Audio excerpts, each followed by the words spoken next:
जम्मू कश्मीर सरकार ने श्रीनगर के बीचों बीच स्थित प्रेस क्लब की भूमि और भवन को अपने कब्जे में लेकर संपदा विभाग को सौंप दिया। उल्लेखनीय है कि 2 दिन पहले ही पत्रकारों के एक समूह ने खुद को कश्मीर प्रेस क्लब के अंतरिम प्रबंधन के रूप में चयनित किया था।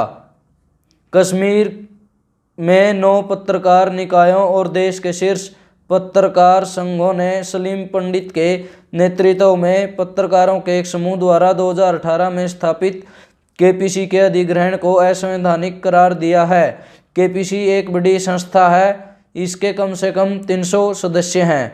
सरकार के एक प्रवक्ता ने सोमवार को कहा कि सरकार उन अप्रिय घटनाओं के कारण उपजे हालात को लेकर चिंतित है, जिनमें वे 2 विरोधी समूह भी शामिल हैं जो कश्मीर प्रेस क्लब के बैनर का इस्तेमाल कर रहे हैं। सरकारी बयान में कहा गया, तथ्यात्मक स्थिति यह है कि पंजीकृत संस्था के रूप में केपीसी का वजूद नहीं रहा और इसके प्रबंधकीय निकाय का भी कानूनी रूप से 14 जनवरी 2021 को अंत हो चुका है। यह वही तारीख है जिस दिन इसका कार्यकाल समाप्त हुआ। सरकार की ओर से कहा गया, यह संस्था केंद्रीय पंजीकरण सोसाइटी अधिनियम के तहत खुद का पंजीकरण कराने में विफल रही। इसके बाद यह नए प्रबंध निकाय का गठन करने के तहत चुनाव कराने में विफल रही। पूर्ववर्ती क्लब के कुछ लोग कई तरह के अवैध काम कर रहे हैं, जिनमें यह झूठा चित्रण करना शामिल है कि वह एक निकाय के मालिक प्रबंधक हैं जिसका कि वैधानिक वजूद ही नहीं है।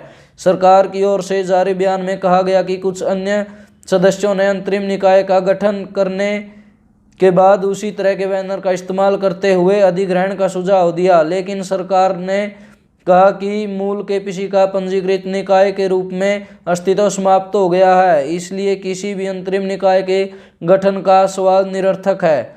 इन परिस्थितियों में तत्कालीन कश्मीर प्रेस क्लब के अधिकार का उपयोग करके किसी भी समूह द्वारा नोटिस जारी करना या संपर्क करना अवैध है। सरकारी बयान में कहा गया, विवाद और सोशल मीडिया रिपोर्टों के मद्देनजर कानून व्यवस्था की स्थिति की ओर संकेत करने वाले अन्य स्रोतों के आधार पर हस्तक्षेप करना जरूरी हो गया। इसमें वास्तविक पत्रकारों की सुरक्षा का खतरा और शांति भंग होने का मुद्दा शामिल है। सरकार ने कहा कि वह एक स्वतंत्र और निष्पक्ष प्रेस के लिए प्रतिबद्ध है और मानती है कि पत्रकार पेशेवर, शैक्षिक, सामाजिक, सांस्कृतिक, मनोरंजक और कल्याणकारी गतिविधियों के लिए जरूरी जगह हासिल करने समेत सभी तरह की सुविधाओं के हकदार हैं।